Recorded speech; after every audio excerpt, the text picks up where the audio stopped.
what's up, Previews World? It's Wednesday. It's New Comic Book Day, which means it's time for Previews World Weekly. I'm one of your hosts, Troy Jeffrey Allen. I'm your other host, Ashton Greenwood, a.k.a. the Duchess of Free Comic Book Day, May 6th. I mean, get the important stuff out of the way first. Right off the bat. May 6th. Any happenings going on the Free Comic Book Day website that people might want to check out? Yes, I just lobbed that up. Thank you for asking.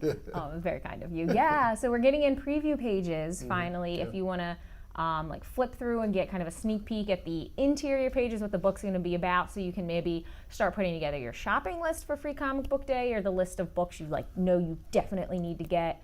I've read through a couple of these, and there's a lot of good stuff just from judging a book by its cover. I know, as we're not supposed to do, but well, we said before, you can judge a comic book by its cover. You should be able to judge a comic book by its cover. Yes, so should being the operative word.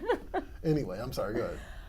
There's a lot of really, really cool stuff, really clever plot lines. Comic books is endlessly one of those things. It's how did you come up with that? What made you think of that? Mm-hmm. Absolutely.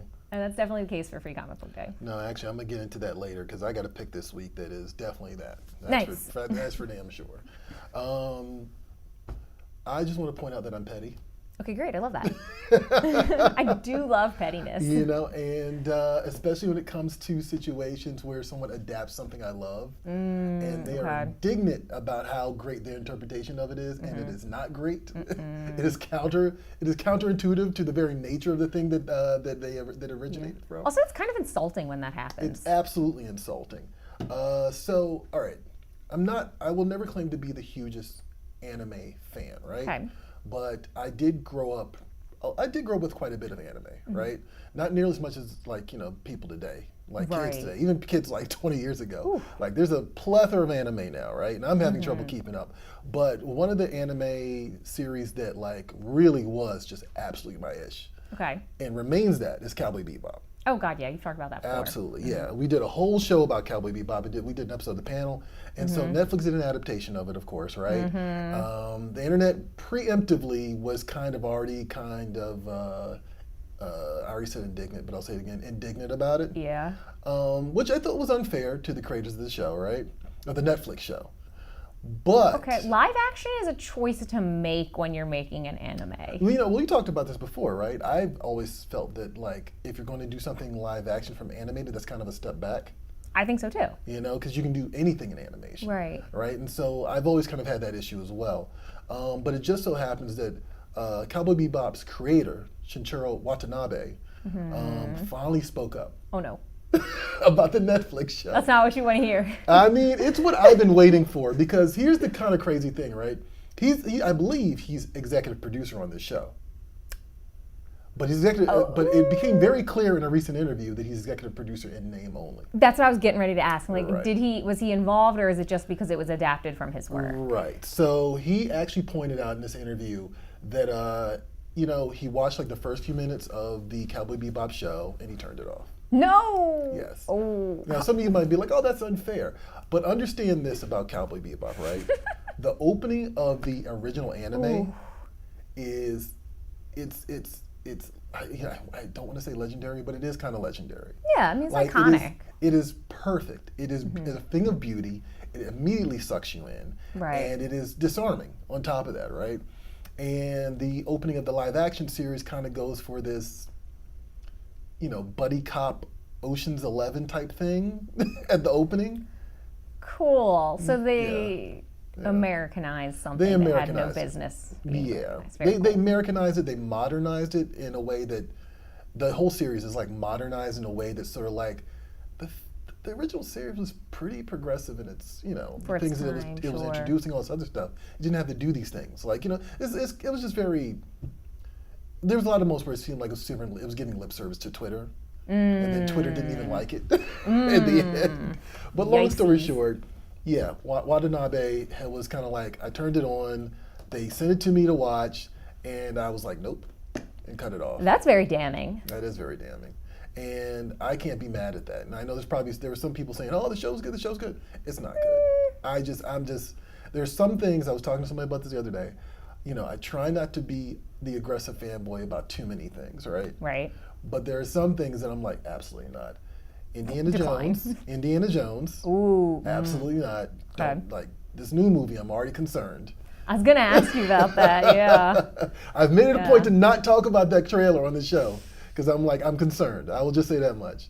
And Cowboy Bebop. Just don't do it. Okay. Just take it easy. Just take it easy. That's a surprisingly short list. I'm sure there's more on that list. Okay. But those are two things that came to mind immediately. So, yeah, I just thought that was hilarious for me personally. It is. So, because I'm petty, like I pointed out. Gotta be. Gotta be. We have people checking in already. All right, what's going on, guys? What's going on in the chat? Who is saying hi in the chat? Let me find the I feel like my comments. posture is atrocious. Ubaldo. Hello, everybody. Oh my god. The Hi. hand wave. What's up, Baldo? I almost fell out of the chair. Don't do that. You fell out of a stationary chair. Right, Dude, look, I want to talk about it, Johnny. Annie's saying hi. She says also cute curls. Okay, And that nice. she is jazzed for Free Comic Book Day. Me too. Okay. And Fantastic Four is saying that he's excited to hear everyone's feelings on all the DC news. Oh yeah, we're gonna talk about that for sure. But before we get into that, let's get into comics. Comics. Not comic book movies. Comic books. Comic books, right? So it is Wednesday. It is New Comic Book Day, like I pointed out earlier. So Ashton and I are going to give you our picks this week, and then we're going to show you some items that are available in the catalog this month. So let's go.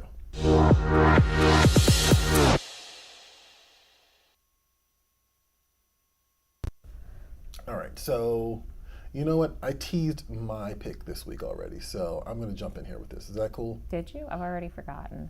Oh yeah, you did. It was just a few minutes ago. It's you know what? Look, it's one of those days. There's a lot of things happens on the show. This show is definitely brought to you by ADHD. I gotta say sometimes, you know. Literally. All right. So Purple Oblivion is a book from Sumerian Publishing. So number my 3 is God. out this week. Yeah, it's one of those. All right. So there was an original graphic novel that I picked up back during the summer, Okay. and it was Purple Oblivion. And it was kind of like this kind of condensed 70-page story, very more visual than like dialogue heavy. So you're able to zip through it really quick. It was Yeah. disturbing, Perfect. so I recommend this. Great. But like it's one of those things where it's got a lot of it feels like a Cronenberg. Like if you think of The Fly, like stuff like that. okay. It's got that type of energy. You know what I right. mean? And so Purple Oblivion is from this guy, E.E. Pliskin, who did a book called Heavy Metal Drama, which has been a sensation with the indie comics with an X crowd, right? They loved that book. And artist Diego Simone. So I'm just gonna put this out there. I love cult documentaries. I love documentaries about cults. Okay. I love how those two things aren't the same thing. No, but they like- aren't. I love documentaries about cults. Right? Okay. It's like one of my favorite things to do on Netflix. It's just like find documentaries about cults and watch them, right? Okay, great. And I can super relate to characters whose curiosity like screws them over in Oh the end. no. And this book has both of those things. So the first 2 issues are already out. Number 3 is out this week. It's about this science cult that lures like these A science a cult. science cult. Are they doing science? Yes, they're definitely doing the science. And like they lure these somewhat innocent bystanders into these experiments that they're like nefariously putting together. And it's not even clear in the original graphic novel what they're experimenting with. That probably makes it more sinister. Which though. makes it more sinister because you're like literally you're reading the book and you're like, what the hell is this? Like, you know what I mean? But they've created these purple slugs. Yeah. And No. they kind of embed themselves into Nope. humans like alien style. Decline. I don't like anything worms, maggots, Oh, yeah. slugs, anything in that family. Hard pass. Oh yeah, 100%. And there's definitely a body horror element to it.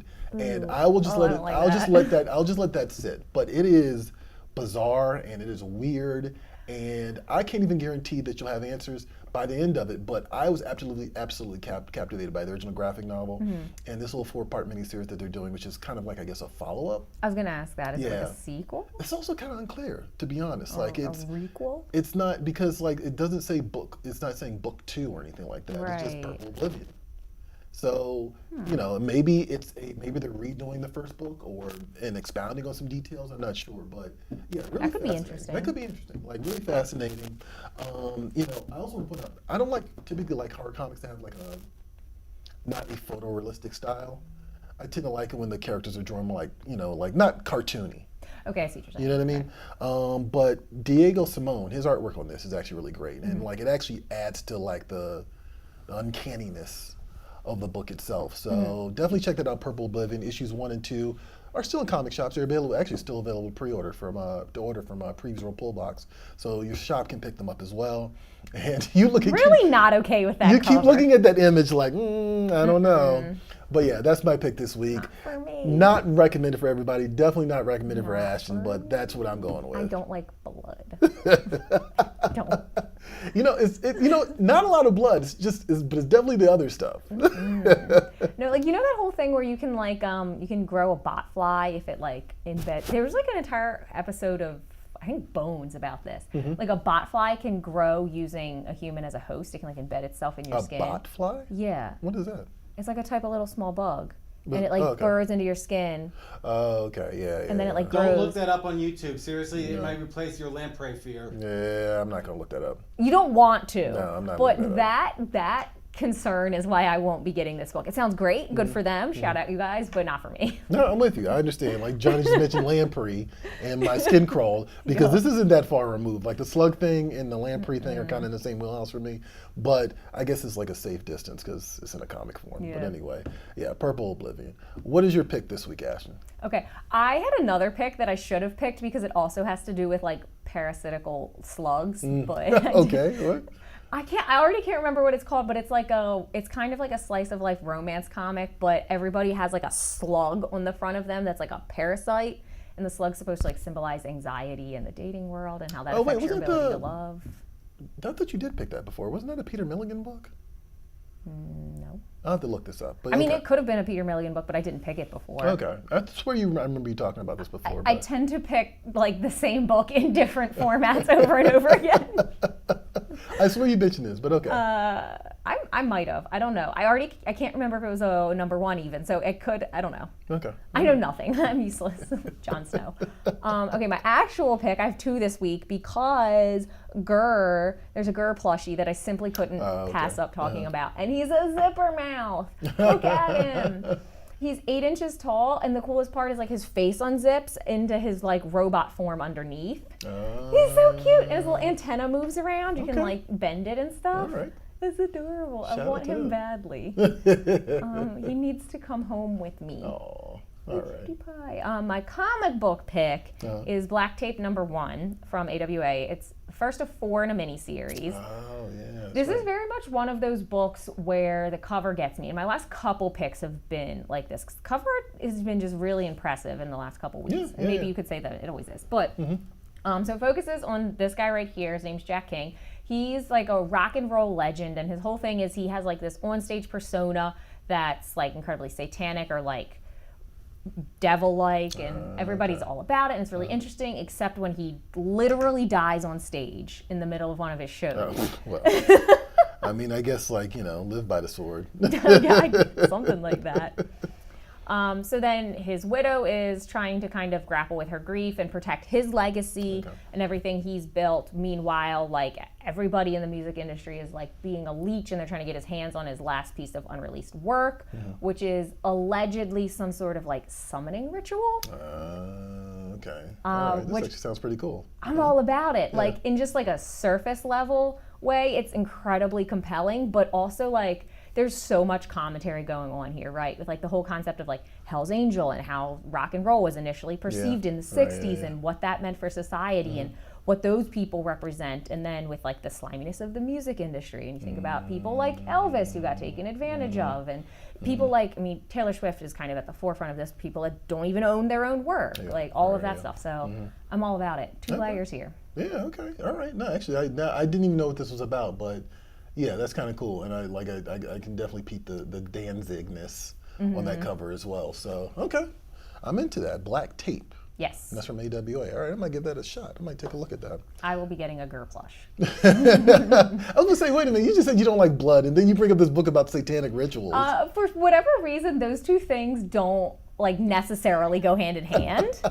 Don't blood. I feel like there's always blood being drawn in satanic But rituals. blood rituals can be a part of it. They Okay. don't have to be. Okay. I watched an entire season of Sabrina that didn't have hardly any blood in it, except for that one part where she was getting ready to sign the book and she was totally covered in blood. It's very much like Carrie. But other than that, They made up for it in one episode, Yeah. basically. Yeah, okay, fair enough.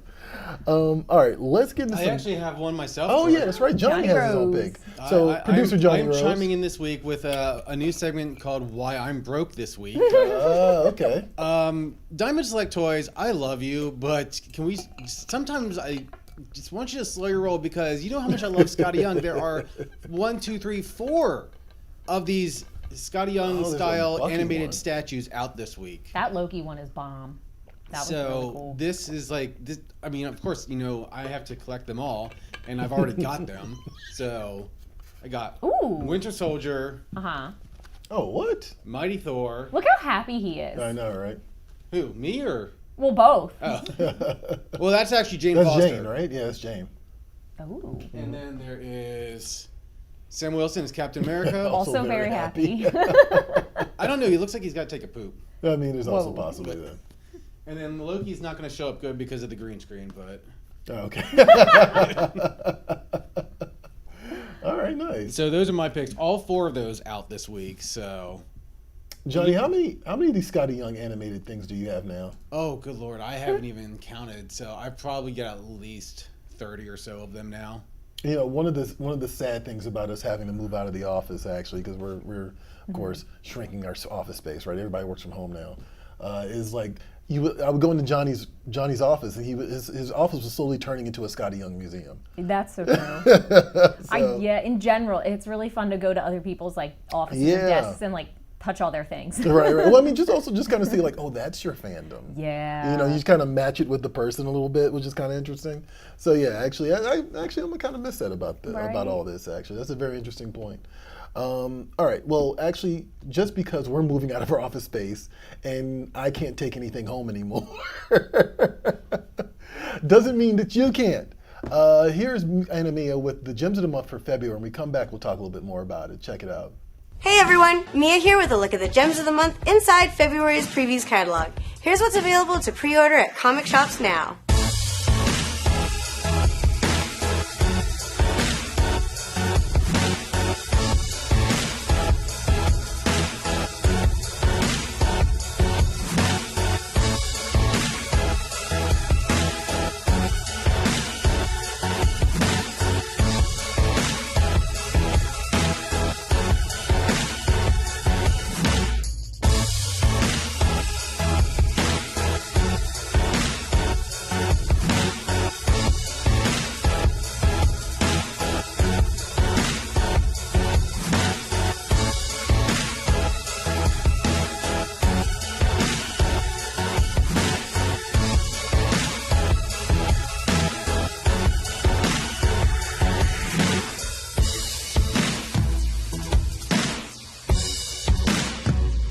But that's just some of what you can pre-order at comic shops now. You can see more comics, graphic novels, toys, and collectibles by heading on over to PREVIEWSworld.com/catalog. I hate it here.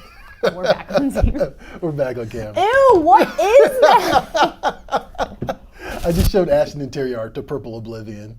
I hate it. Dude, you know what I hate the most? What? I hate the fact that it's like cut open, stapled in, Yeah. and the staples are like stretching, like Right, it can't right, right. accommodate Like it. protruding. I hate it. Take this back, get it away. I'm sorry.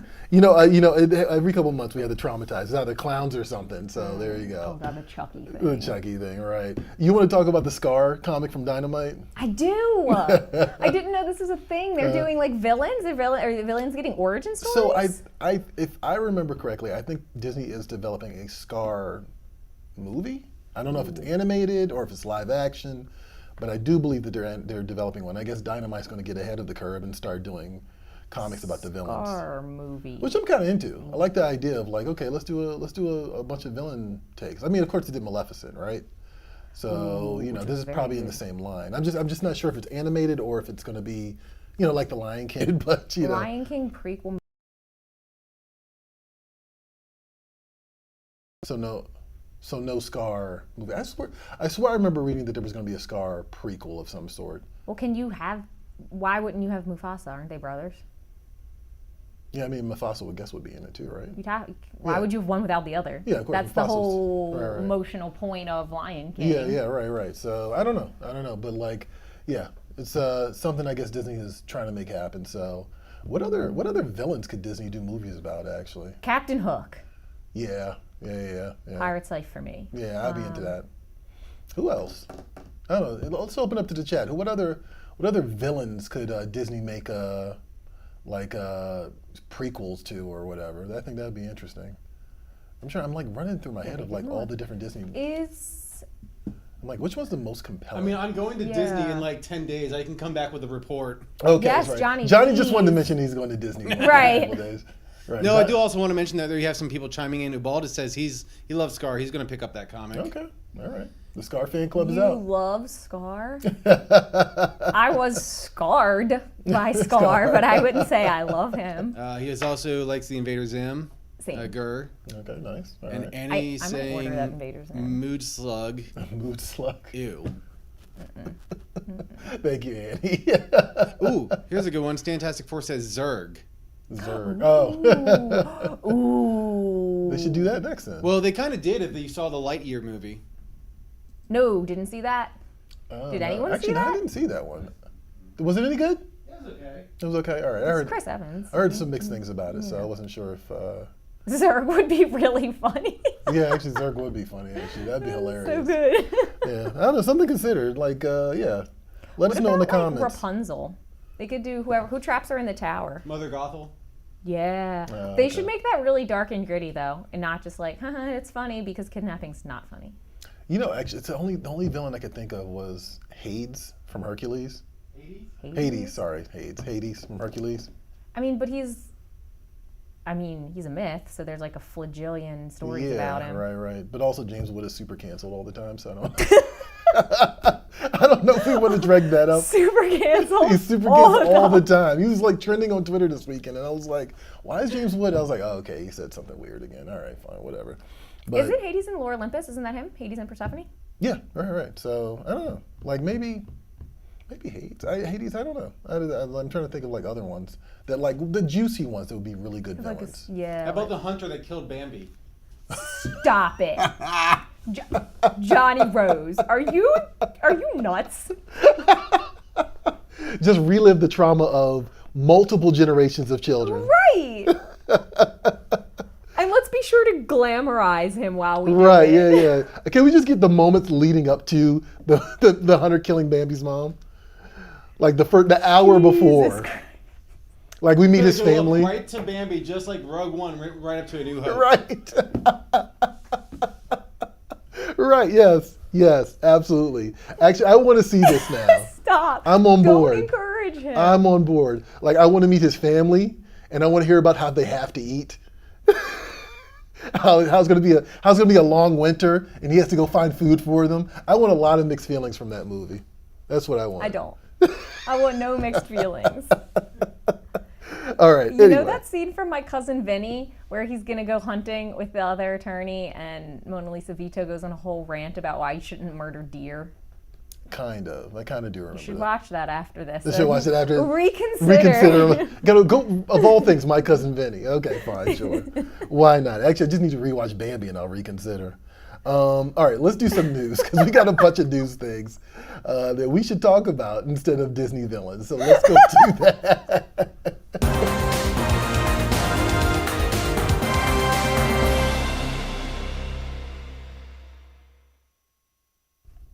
It's a hard winter.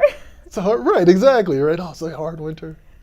That's the plot to What? A Day No Pigs Would Die.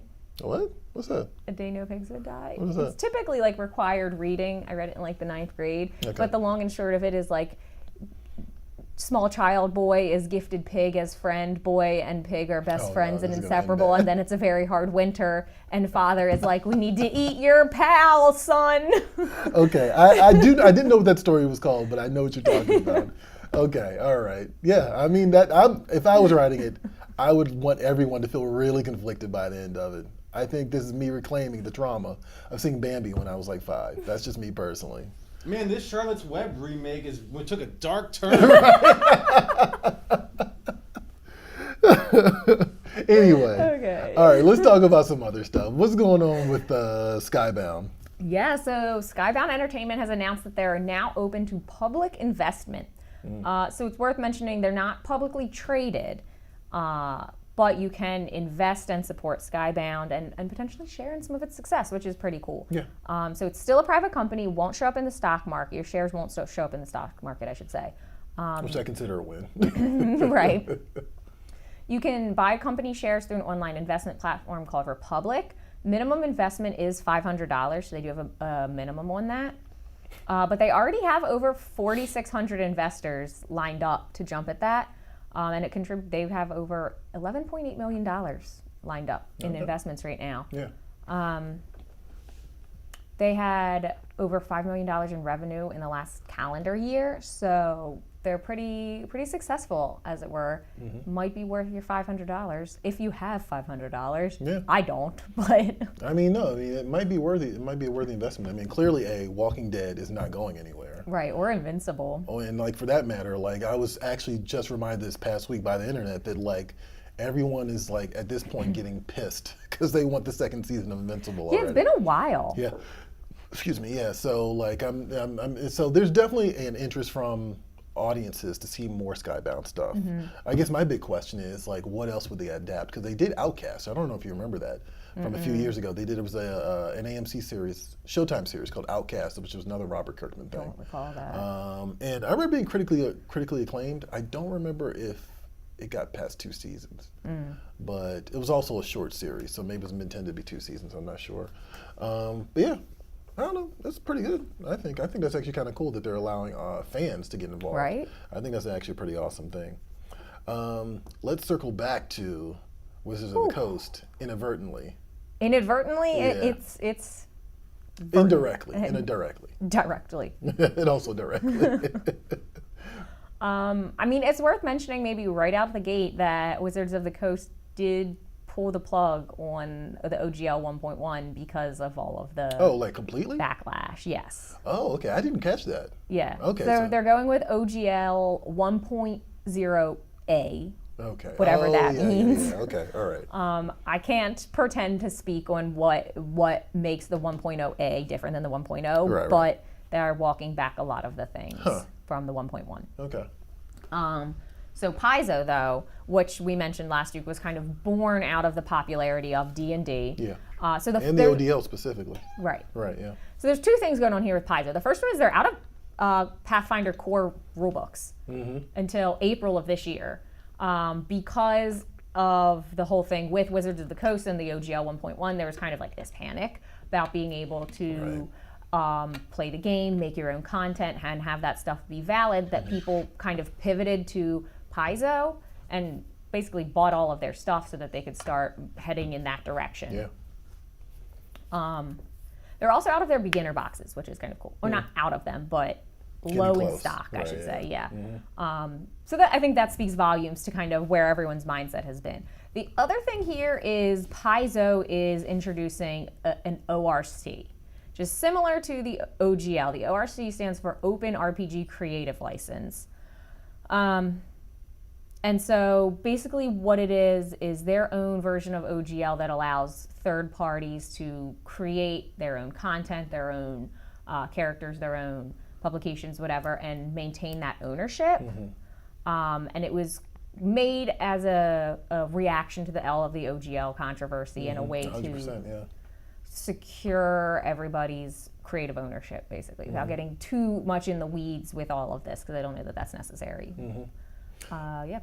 No, I think it's two things. I think it's nice that Paizo is kind of like using this as an opportunity. I mean, like Paizo's not a huge company; they're not Wizards of the Coast. I'll put it like that. So I like that they're using an opportunity to make themselves to bend a little bit towards the fans and be like, hey, we got your back on this. The other thing is like, shouldn't it be called ORPGC? I think they're trying to make a clever Yeah, orc play on words, which fine, but Right. I had to Google it. It doesn't explain itself naturally. No, it doesn't. That's okay. We are definitely outsiders looking in on some of this, the role playing, the tabletop stuff. So Yeah. there's that as well. But I do think it's cool, and I always love it when the fans are given an opportunity to kind of, again, I mean, there's actually 2 examples right here, Skybound and with Wizard, I'm sorry, not Wizard of the Coast, with Paizo. They're given an opportunity to be kind of invested into these things that they already love in a different way, So that's really cool. Speaking of invested, I am so hyped after I saw that James Gunn video yesterday. Okay. It's Ash is like, okay, sure, all right. I would not say I'm hyped. I Okay. am cautiously optimistic. Well, I mean, okay, so there's a couple of things here, right? Okay. Gunn has a plan that seems like it's going to stretch about 3 or 4 years, right? Mm-hmm. We still have to get through The Flash, apparently, which is kind of interesting. But you know what Why? he said. Why? So, okay, Do we have to? Well, I think yes. I think that's actually part of this. So Why is Ezra Miller not canceled? that's also a good question as well, because that guy is he's actually a menace to society. He literally is. He is there should be wanted posters for Ezra Miller, even though we know where he is now, I guess. But so all right, so director James Gunn is going to be fronting DC Studios, and he has laid out finally. And I say finally for the internet, because everybody's speculating so wildly that it was getting obnoxious. But he has finally laid out his loose plan for the next couple of I guess the upcoming cycle of DC movies, right? Part of that was that, okay, we're not getting rid of the Shazam movie, we're not getting rid of the Flash movie. Now, to your point, why are they not getting rid of the Flash movie, right? Why is this keep Why is happening, Johnny keeps showing the Magic Kingdom, This- like, are we what is this? We know you're going on vacation, Johnny. Oh, sorry, I didn't realize that was coming up. I was trying to Subliminal messaging. We know you're going. He can't wait. He just keeps looking at. He keeps know. looking at it like soon, soon, soon. It's his motivating factor. Right. Anyway, I'm working with graphics back here. it's okay. It's all right. Sounds like a lie, actually. Yeah, it's okay. It's fine. It's fine. Everything's fine. Pay no Especially attention. when we're talking about the Warner Brothers thing. He's throwing up the Disney thing. Anyway, yeah. So the other part of this is, I think the original intent with the Flash movie was to open up the multiverse.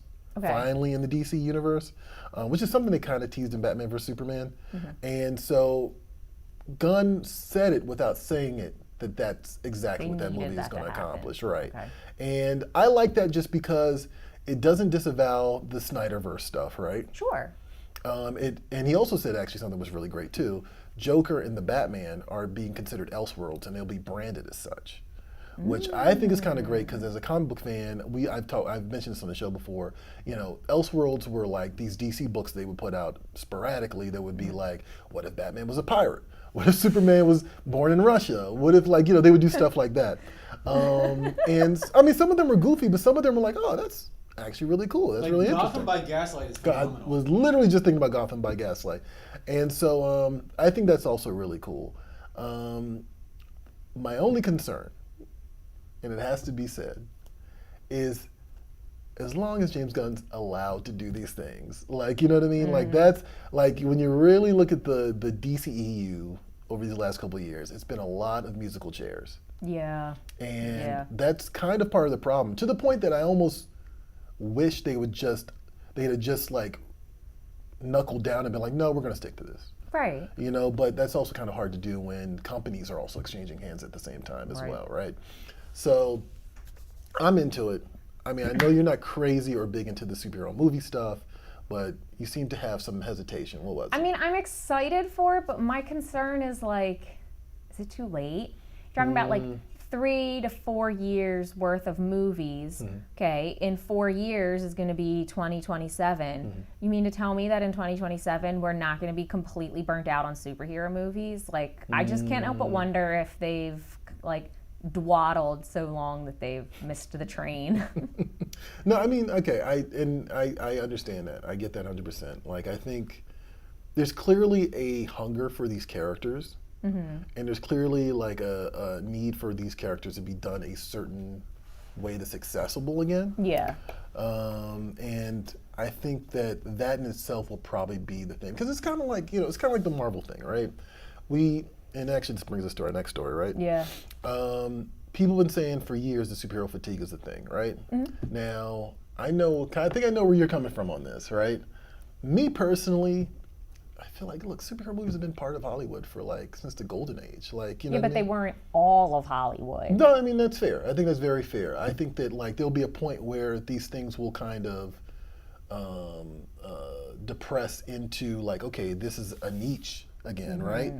But maybe not. You know, I think Marvel's done a good job of. I just think Marvel's done a good job of making clear that okay, these things can exist within different genres at the same time, and that in itself kind of fills a void for some of the movies that aren't in theaters right now. So I don't know, but anyway, I'm sorry, I'm talking too much. What are you gonna say? What are you gonna say? I don't know. But new and different thought. Okay, all right, new and different thoughts. So okay, let's get to the Kevin Feige thing because you brought this up in the middle of that. Well, it's interesting because I actually think these two things kind of go hand in hand. Yeah, 100%. So yeah, Kevin Feige was recently on a podcast and they asked him if he felt like superhero fatigue was breathing down his neck as it pertained to making these Marvel movies. And he said no, he doesn't think superhero fatigue even exists. And he doesn't think audiences will ever get tired of comic book films. And he goes on to say 80 years of all of this content from Marvel Comics that it's time to adapt. But my main takeaway from this podcast was he made some weird comment about oh, people won't get tired of seeing superhero movies because people don't get tired of seeing books adapted into movies. Which I'm like, those two things they're not, I get what you're trying to do. They're not quite the same. But isn't, if you were to say people won't get tired of seeing comic books because they don't get tired of seeing novels, I'd see you there because there's way more to comic books. It just feels a little short-sighted to me. No, I mean, I get that. I mean, of course he has to say that, right? Yeah. That's his job, right? But no, I get that. I think, I think more accurate comparison would be, and it would completely fall apart, is people don't get tired of YA books. Well, actually, I guess people don't.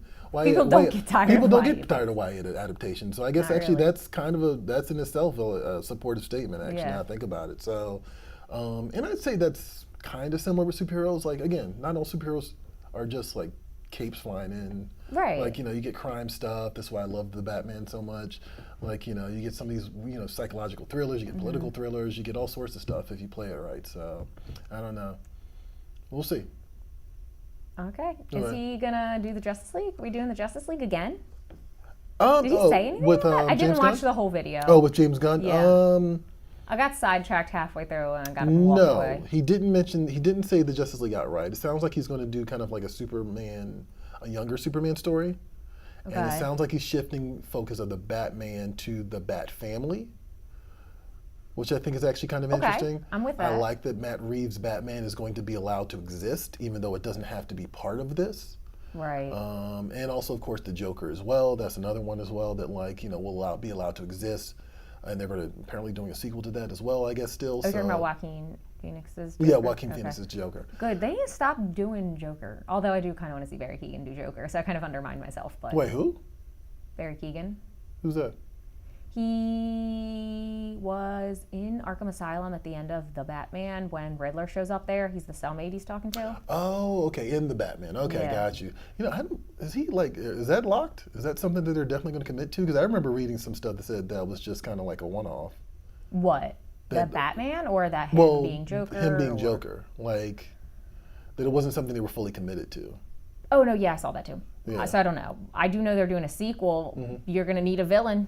True. You're always going to need a villain if you're doing Batman stories. I mean, the one thing I liked about the Batman that it wasn't Joker-centric. Yes, so part I'm a of me's little Joker, we shouldn't be doing Joker to death because he's kind of been done to death lately, but also he's so goddamn compelling as a character. No, he is, and I mean, I think the Joaquin Phoenix movie proved that, which turned out to my surprise to be actually a good movie as well. Oh, it's phenomenal. So I don't know, you guys let us know. What do you think is do we believe James Gunn? Do we believe James Gunn? Do you think superhero fatigue is actually a thing? And can Warner Brothers get out of their own way long enough to accomplish something? I certainly hope so. I believe that this Discovery relationship is going to be something that's locked for quite a while. I don't think this is going to be another exchanging of hands anytime soon. Shark Week. They could do an Elseworlds With Shark Week. With Shark Week. You know, actually though, there's the Batman movie from '66. Yeah. You just made me think about it.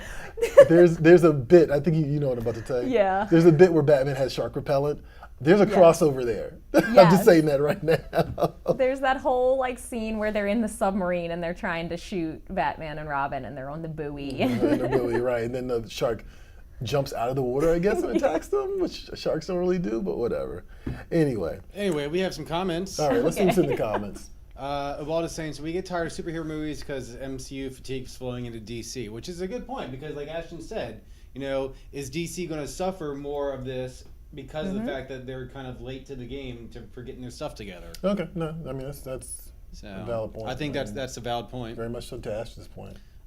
Back to the Disney villain discussion, Annie's saying, how about an homage to all the parent killers that kicked off many Disney movies? That's, you know Should what? they just group them all together and make it into Make a super cult? team. I'm making a cult. Oh man, it's like a whole cabal that they've been like working together all this time to like kill off all these. But why? Why would they do that? That's the other question. It's Well, like, why? Yeah. like some sort of like Are they super related? villain Illuminati of Disney characters. I like this. Supervillain Illuminati, yeah. Why specifically these children? Why specifically these children? I mean, like you can make an argument for like, I don't know. It goes so far as the ocean that sank Anna and Elsa's parents' ship. Even that deep. I like that. Whoa. I'm curious. Like, yeah, let's explore that, please. Let's explore that. Or I think maybe that we all should the parents are like high-powered lawyers and politicians and puppet masters Puppet in masters. like a political sense, and they're But like, also- we need to get rid of these people. But also, some of those characters go on to be like, you know, kings and queens and all this other stuff. So there's room there for it. Yeah. There you go. I'm just saying, Annie might be onto something. Annie might be Ashton, onto let something. us know what kind of fanfic you see on AO3 about Yeah, this. you got it, Johnny. Don't you worry. All right, let's jump into Nomad from Battle Quest Comics. So here's a trailer for Nomad that's dropping February 22nd, from Battle Quest Comics. And we come back, I'll tell you a little bit more about it. Check it out.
And that is Nomad the Unconquerable from Battle Quest Comics.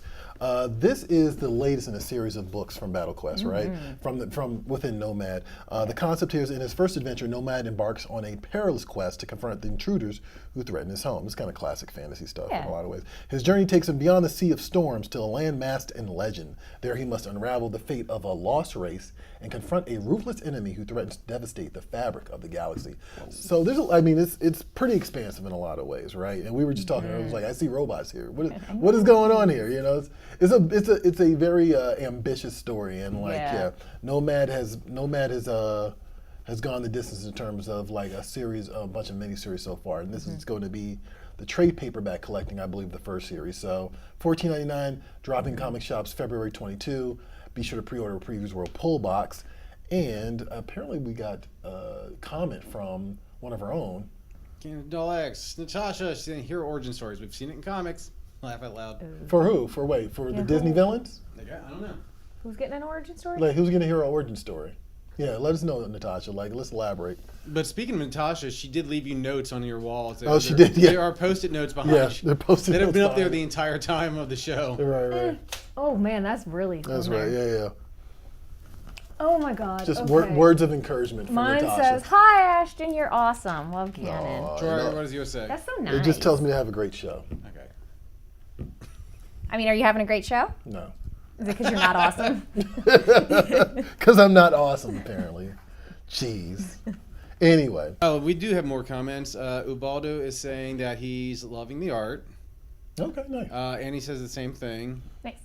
All right. Ooh, Yep. I have a straight hair cool. right here. It's just gonna have to hold my. All right, can we placate Ashton's ego anymore?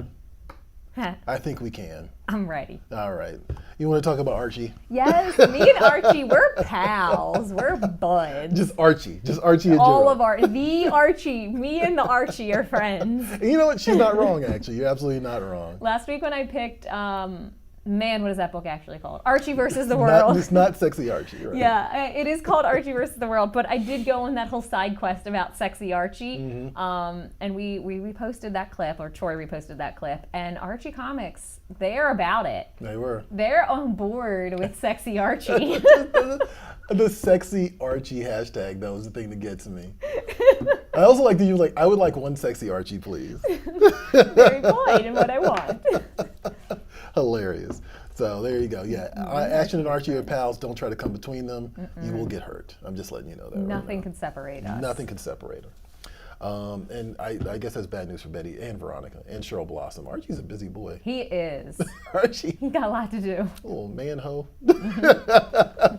Anyway, let's get into some asinine arguments. You ready for it? I am. All right, let's do it. Asinine arguments. Come on.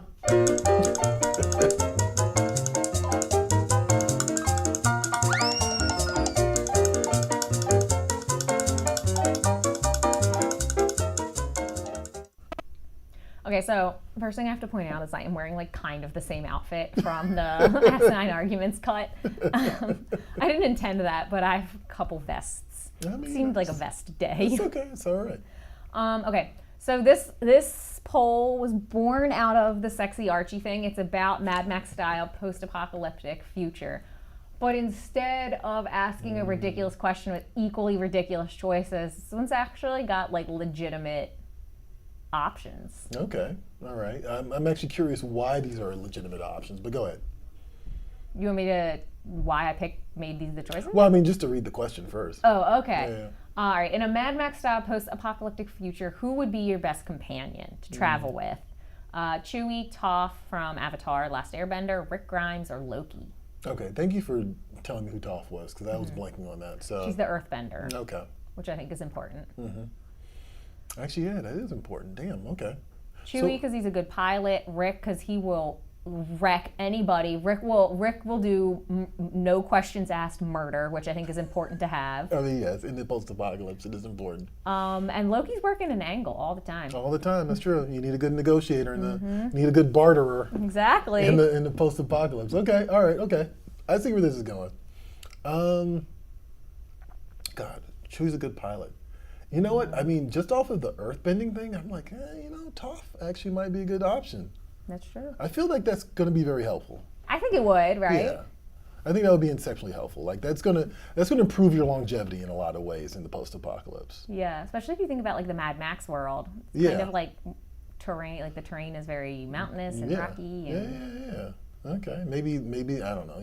Maybe Toph can find some water underneath the ground or something. I don't know. Oh yeah, Actually, it's going to make scavenging a lot easier too. Yeah. that's exactly. true. Scavenging also, yeah, definitely a post-apocalyptic skill. So okay, all right. I'm gonna go with Toph. What about you, Ashton? I would pick Toph, but in the spirit of not picking the same thing and being contrarian, I kind of think soulless murder is important. So I would pick Rick. Ashton, I don't like blood. Also, soulless murder is important. I understand. Also, satanic rituals. Also satanic rituals. You never know when you're going to need to murder someone to get blood for your satanic ritual. You are a walking contradiction, Ashton. You're welcome. I appreciate that you're a complicated person. Entertaining, at least. Johnny, what do you say? I mean, I've never really watched Avatar: The Last Airbender, but just knowing that You fact should. There's too much good stuff out there to watch. Add it to the I'm list, working my buddy. way through 6 seasons of Community right now. Give me a break. That's a good call. That's a good call. Can't hate on that. No, I'm gonna go with Toph. Just because of like the Yeah. scavenging aspect, you can like move the earth to like find sources of water. You can find lost wreckage under there that could provide shelter. Yeah. So that's what I'm saying. I'm saying definitely improves longevity. What is everybody saying, Johnny? Was it Toph?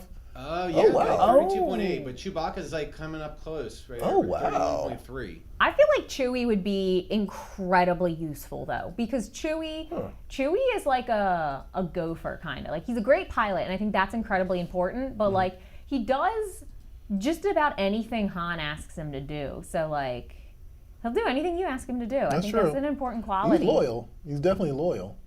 So, okay, I'll give you that, even though Leia doesn't give him a hug in Force Awakens. But we're not going to open that can of worms.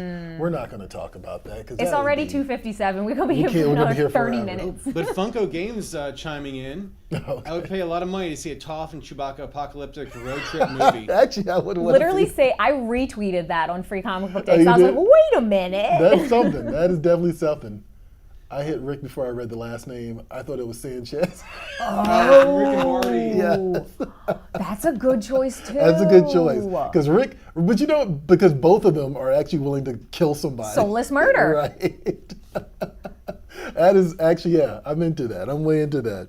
Missed opportunity. I'm just saying. A couple more comments here. Let's see what we got. Natasha chiming in and says, Troy, you're awesome too, but she didn't want to copycat her notes. Okay. I guess I'll accept that. She's trying to be original. DJ Young saying, by the way, he loves Pool Box, FYI. Good. Thank you, DJ. That is definitely a labor of love. So I Troy, appreciate what it. is Pool Box? Oh, yes. Glad you asked, Ashton. We only got 3 minutes, so I will just say Pull Box is how you order from your local comic shop and how you pre-order from your local comic shop. Go to PREVIEWSworld.com/pullbox, sign up, and basically you select a shop, and participating shop, of course, very important. And yeah, you can pre-order anything from the catalog and anything that's currently available from our backlog. And yeah, PREVIEWSworld.com/pullbox. It makes everything a lot easier because, like, I know that, you know, people love to get the catalog. They love to sift through the catalog. I do as well. I like to just go through the catalog every month. But just kind of think of this as an extension of the catalog instead of filling out the form every month, right? Or checking off the order form book. You can just go on Pullbox and be like, you there. I like Click. one sexy Archie. Thank you very much. One sexy Archie, please. One sexy Archie. Let's see. Natasha's all saying Loki would just look out for himself. Oh, of course. That's very true. Maybe. Yeah, actually, a Loki team up could be treacherous for you. Yeah, but he teams up with himself in the Loki series. Yeah, but I'm not himself. So I don't see this going well for me. I'm just saying. Annie's saying, why isn't kneecapping a thing in Walking Dead? Oh, like hitting people in the kneecaps? Oh yeah, instead of like killing them outright. Is that what you're going for, Annie? I guess. Oh, man. Well, I mean, because your whole thing, the main murder you're initially trying to do is the zombies, which it's got to be a headshot. Right. Yeah. I wonder if after you do that so many times, you're like, let's just eliminate issues. Right. You just become instead of, numb, right? Yeah. Yeah. Actually, I think you're on to something. It's there. very much like that was the Negan approach. It wasn't like, let me shoot Glenn in the knee. It was like, let me get rid of this person. Right. Because he has emotional value Right. to these other people that I have a problem with. Right. No, that's real. And that's I'm going to real. destroy morale. And it'll be great for everybody. I think after a couple of years in the post-apocalypse, just all bets are off. I think so too, actually. Yeah. You have to be so insanely desensitized by then that murder doesn't even register on you. Right. Like, It's it just doesn't like, even okay. exist. All right.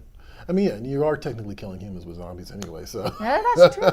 Ooh, that's true. Right. Ooh, that's so, weird. Yeah. Right. See. So. And There you go. Stantastic Four is just saying that Chewbacca seems like the most fun. Oh, for sure. True. I Yes, mean, 100%. There would probably be some communication barriers there, but You know, that's kind of the, like, not to get too much into this, but that's kind of, I think is where all the hurt comes from with the Chewbacca Leia thing.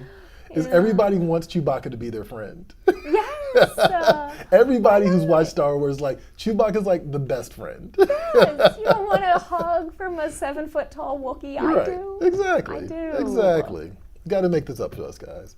Anyway, all right, comic shop shout out. Let's get ourselves out of here. This week's comic shop shout out goes to Phantom of the Attic in Monroe, Pennsylvania. Oh, okay. Comes from Sharon Stemler. She says, Roy and Tom are the best. Nice. I imagine those are probably the owners, which is awesome. So we'll show you some pictures inside of Phantom of the Attic, which is a great name, by the way. So you can check out inside of their shop during the credit roll if you want to shout out your local comic book shop on the show. Find us on social media, tag your shop. If they don't have a handle, just leave their name and use the hashtag #SupportYourLCS. We'll find your local comic book shop, shout them out on the show, and give them some love. All right. Here's your reminder to like, follow, and subscribe to Previews World if you want to hang out with me. And I guess if you want to hang out with Ashton, you can do what? Free comic book day. Okay, sure. Come on, it's fun. Like Natasha likes you, Archie likes you. What do I get? Everybody else. I guess so. I failed to see proof of this. Anyway, also, I want to point out, if you go to previewsworld.com right now, I'm actually really excited about this. I did an interview for a book called Mother Trucker. Great title. By Andy Bellinger. It's a bit mature. Oh, look at those abs, yo. Work it. It's a bit mature, and the best way I could describe it is it's like Monster Trucks meets pro wrestling, but it's also in like space. Okay, perfect. So it is absolutely unhinged. It's from Lethal Comics. This is one of those titles not available in your comic shop right now, but Andy is a phenomenal artist who's worked on stuff like Crossed and a bunch of other stuff. He's worked on Heavy Metal, et cetera, et cetera. I'm sorry, not Crossed. I'm sorry, that's a different book. But he's definitely worked on Heavy Metal magazine and a bunch of other things as well. Guy has a long history in the industry. I also was like overjoyed to find out that he worked on Far Cry Blood Dragon, which is actually one of my favorite video games ever. So he gives us a look into his process, which is part of what Get Graphic is. It shows you the artist, it introduces you to the art, and it kind of gets into like how they make these things. And Andy is one of those guys that like, his art is so detailed that you want to know how he makes his stuff. So definitely check that out. That's on our website right now. Also, not on our website, but I wanted to point this out. I'm doing something for HBCU Con on Thursday, right? Ooh. It's an interview with Rodney Barnes. Now, Rodney Barnes I've interviewed for Previews World before, but Rodney Barnes is a storyteller. Okay. And he's worked on everything from Boondock Saints. I'm sorry, Jesus, he's not worked on Boondock Saints. Don't ever make me say that, sorry. He's worked on everything from Boondocks to Winning Time. Which is the show about the LA Lakers on HBO right now. He's worked on Wu-Tang: The American Saga, Everybody Hates Chris, and now he has a revival of Blackula, which is of course this blaxploitation movie from the 70s. He's doing a new book that's just kind of serving as a sequel to that title. Barnes is doing, of course, Philadelphia at Image Comics. He's also doing Nita Hawes at Image Comics. He's written Falcon for Marvel. Like I said, storyteller. So there's going to be a lot of interesting knowledge available that I hope to get out of him in our 30-minute to hour-long interview. That is tomorrow on HBCU Con. Just follow them on Facebook, YouTube, Instagram, you definitely will see the interview popping up in my feed as well, TJA Comics. And yeah, HBCU Con, see the little button in the corner? Yeah. Yeah, just go and hang out with them for a little bit and watch me talk to Rodney Barnes, because that should be fun. And this is a live stream, you're saying? Yeah, this is a live stream as well. And actually, I should point out, I meant to mention this during the, when I was talking about the catalog earlier. It's Black History Month, so that's also part of the reason we're doing this as well. Oh my God, it is February. Yeah, it is February. I know, it's kind of weird. It's like, oh snuck wow, up on February's me. here already. Yeah, February 1st. So definitely check that out, and that'll be tomorrow, Thursday at 3 p.m. Eastern on HBCU Con, and also check out Get Graphic with Andy Bellinger, but that was also really cool. I also forgot to mention Andy's a pro wrestler too. Are you serious? Yeah, he's also a pro wrestler. That's so cool. Like he literally kind of he was, I guess, 20 years into comics, and decided he wanted to do a comic about pro wrestling, and became a pro wrestler to do the comic in pro wrestling. Okay, sure. And now he has Why a whole not? second career doing this. It's kind of nuts. So yeah, that guy it's a whole story in itself, and it's a lot of fun. It's a fun interview. And we have our last couple of comments. Yeah, let's get some more comments. Ubald is saying, it's time to pick up comics. Yes, Who else is it going is. to the comic book shop? There you go. Actually, I gotta call mine up and see what the deal is with my copy of And he's Purple saying, Oblivion. me! Voiceovers He by doesn't Johnny. sound like that. I hope not. Johnny, you want to do my voiceover as we close out the show? Okay. Darn. Too bad. I was trying to get some ADR here. Okay, anyway. That's it for Previews World Weekly. I am one of your hosts, Troy Jeffrey Allen. I'm your other host, Ashton Greenwood. And we will see all of you at the Spinner Rack. Catch you later, guys.